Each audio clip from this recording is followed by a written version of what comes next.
Hi, my name is Dwayne Chester, and during this Elan Final Major project, I was chosen to be the sound designer for the short film. This included recording, compositing, and ensuring sound quality alongside my producer Rebecca. In my previous roles, I was usually responsible for adding on to the artistic direction and graphic design of our project, as well as doing research for the various topics we'd cover. Over time, I'd been in most positions: director, assistant director, runner, just to name a few. Despite this range, however, I was missing two, being the cinematographer and sound designer role specifically. Now, our cinematographer Petia had already had that role filled, so it was no contest becoming the sound designer, which actually allowed me to explore a new role as well as further my knowledge into what makes a short film. Now, the short film itself is Fuye, written by our director Leo Trecharolara, and also coincidentally my best friend. This will have no impact on the story. Fuye is about Arthur, a detective that's sucked into his work life after he hones in on the case about his missing wife, sacrificing family and bonds in order to do so, almost losing his daughter to his negligence in the process as she rebels against his long-known sin secrets. At its core, Fuye is about family and how love triumphs over loss, and it's a beautiful story we're more than happy to cover as a team.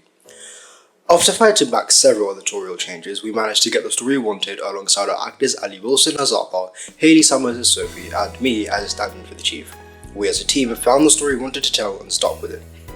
Now that I've covered the story, it's about time I talk about the additional roles I took on, being the storyboard artist for the project. It's safe to say I was nowhere near my best during this project either, but unclear management and disparaging timelines and resources made it a complete mess, alongside last minute changes.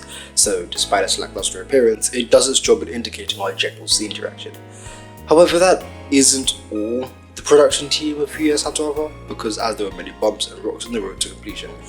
Let me tell you about some of them, so you don't make the same mistakes. So let's start at conception. Our short films were chosen by random. Everyone in the class got to write a script, and the 5 best were chosen, and Leo was amongst them. If you're asking about my script, just don't. When it came to deciding scenes and setups, we had to think critically, as Few Years is set in the 1970s, so nothing modern could be present. Now you can imagine how fun this was in our day and age of technology, as well as the fact that we live in London, so we had to get out of London to film, which takes us to Buckhurst Hill, Essex. Here is where we filmed on the second day of our shoot, being the entire house scene. From around 11 to 12 AM to about 8 PM we were there. It was fun, there weren't any major issues or interruptions except one being transport. A bunch of London kids aged 16 to 18 going to Essex for a shoot doesn't exactly combine those two lifestyles well. Having to pay for buses as our through travel Oyster cards no longer worked, as well as the 30-minute bus times with another form of transportation, as well as the unusually unclear bus times made it uniquely hellish to get to and leave the location. But that was our main problem when shooting. But it worked well. The absence of technology led to a very believable setting. As for inspiration, that being the challenges. Our challenges stood in the very nature of the short film. We faced editorial changes, timing changes, acting difficulties, vague script suggestions, late music productions, editing timeline differences, and audio troubles. But despite all of this, we powered through it. This is mostly in thanks to our producer Rebecca, who is the queen of not letting things go and chasing people up on them. Trust me, I'm aware. So those were solved fairly effectively. Was that we hadn't anticipated were our first batch of actors ghosting us with confusing and vague messages, particularly Rob Firth, who just loved using ellipses. But she's absolutely fantastic and one of the best producers I've worked with. I'll link her below. Now you might be asking, what key skills did you apply? Were there skills you wish you had developed more before starting? Well, yeah. More confidence, because a lot of my gripes with this project, mostly unclear communication and vague feedback, could have been solved with a good conversation. Conversations that didn't happen, but they could have. As for key skills applied, patience. I now fully understand why it's a virtue, because some interactions will have you in fact clipping into furniture out of rage. But we power through things despite that, and that's what makes us strong. Fluff aside, in my particular case, I felt super disconnected from my team at pretty much all times. I was given agency, yes, but way too much freedom. I understood that they trusted me, and that's cool, but direction is still needed.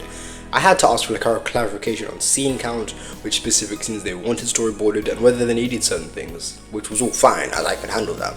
Things like team meetings and things only being relayed to me after the changes were discussed weren't.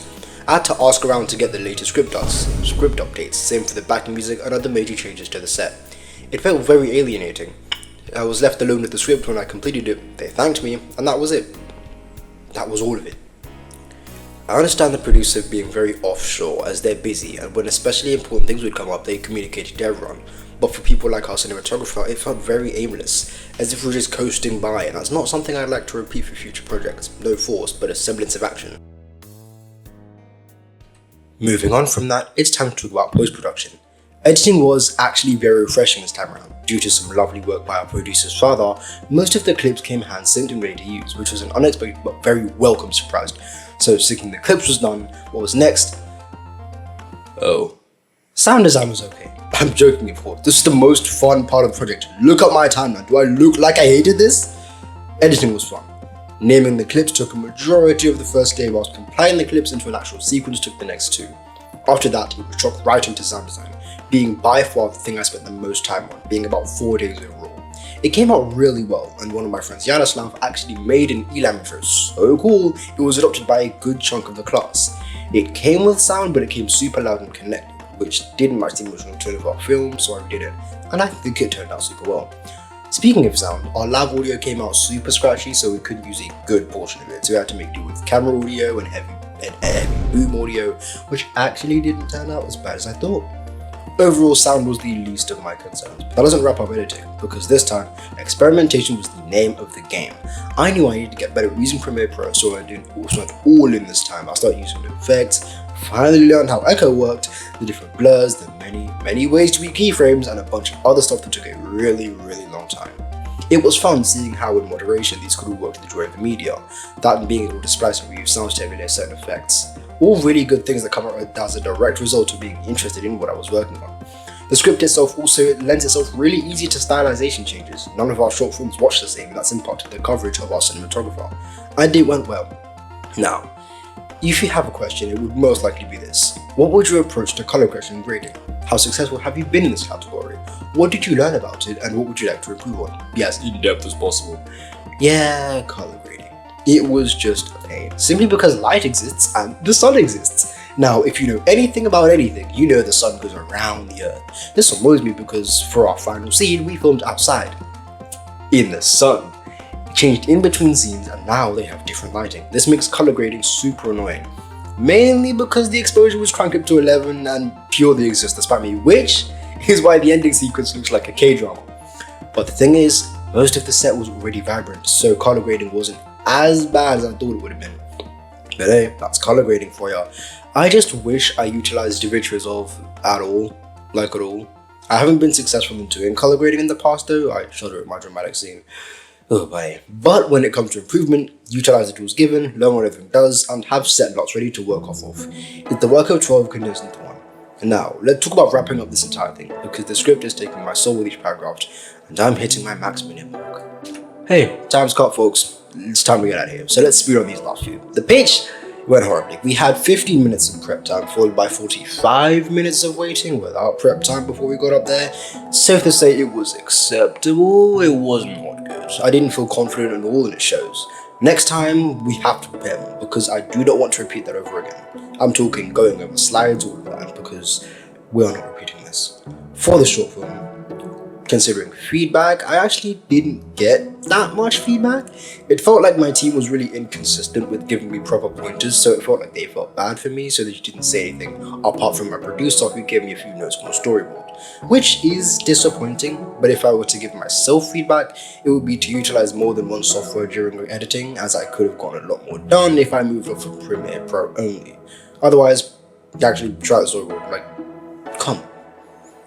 If I had any specific improved skills over time, definitely sound design. I got a lot better at that towards the edit, and as I experimented with Premiere Pro, as well as splicing.